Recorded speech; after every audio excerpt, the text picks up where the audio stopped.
मेरे पास घर है। I have home. मेरे पास समय है। I have time. मेरे पास एक साइकिल थी। I have a bicycle. मेरे पास साइकिल थी।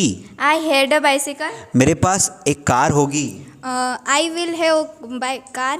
I will have a car. मेरे पास मोबाइल होगा। मेरे पास मोबाइल होगा। I will have a mobile. पर तुम्हारे पास मोबाइल नहीं होगा। पर तुम्हारे पास मोबाइल नहीं होगा। You have a नहीं होगा, you will not. You will not have a mobile.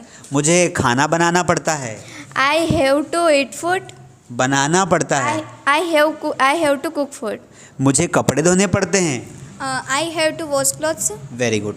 दोस्तों आज हम पढ़ने वाले हैं हैज़। देखो, एक तो हम पढ़ेंगे प्रेजेंट में हैज़, हैव, हैड और विल हैव, जिसका इस्तेमाल कोई वस्तु पास होना के लिए हम करेंगे। उसका स्ट्रक्चर ये वाला रहेगा।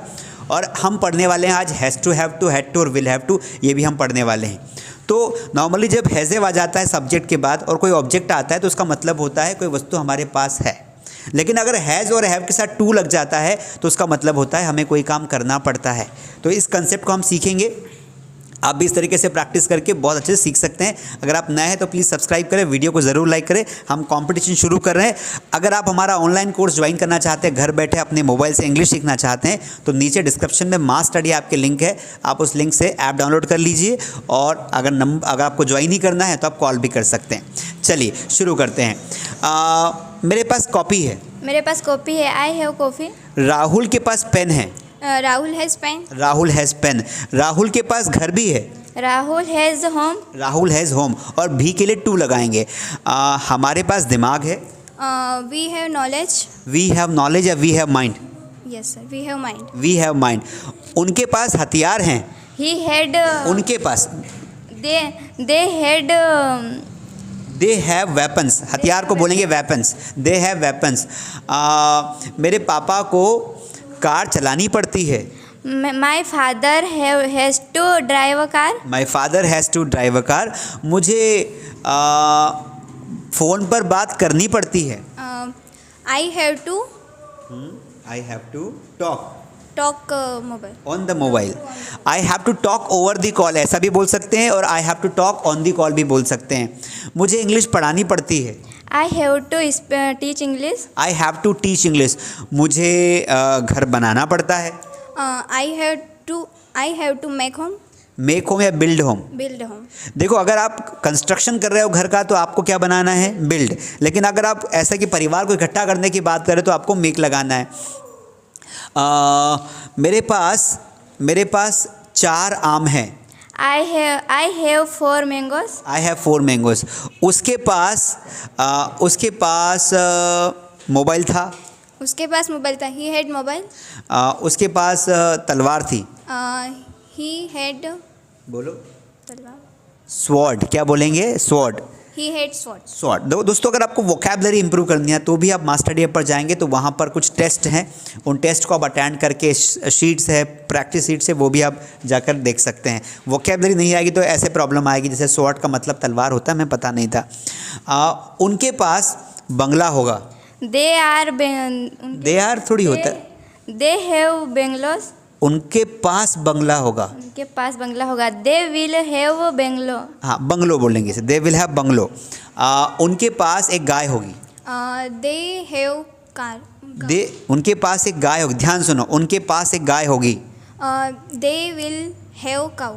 दे will have a cow. Rahul के पास एक कुत्ता था। Rahul had a dog. Very good.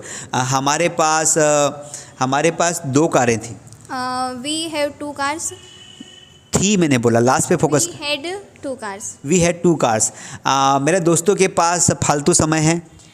My friend have to.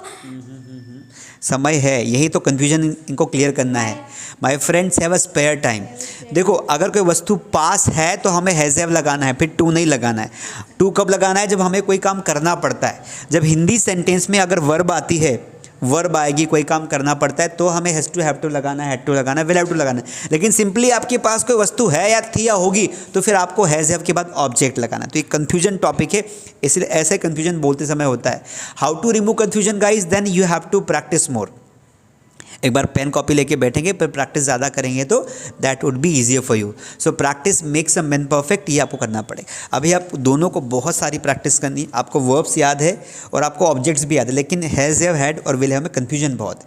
थोड़ा सा प्रैक्टिस करिए, कॉपी पर राइटिंग में प्रैक्टिस करिए, फिर अपने दिमाग को समझाइए, then you will become better. तब नेक्स्ट टाइम जब हम टेस्ट लेंगे तो you have to perform better. Okay, thank you so much guys. If you are new on our channel please subscribe, like the video and I am giving you 5 sentences to put in the comment. 5 sentence आपको दे रहा हूँ, मैं देखना चाहता हूँ आपने कितना समझा और आपका लेवल कितना है पता चल जाएगा। तो कमेंट में 5 क्वेश्चंस के आंसर लिखिए।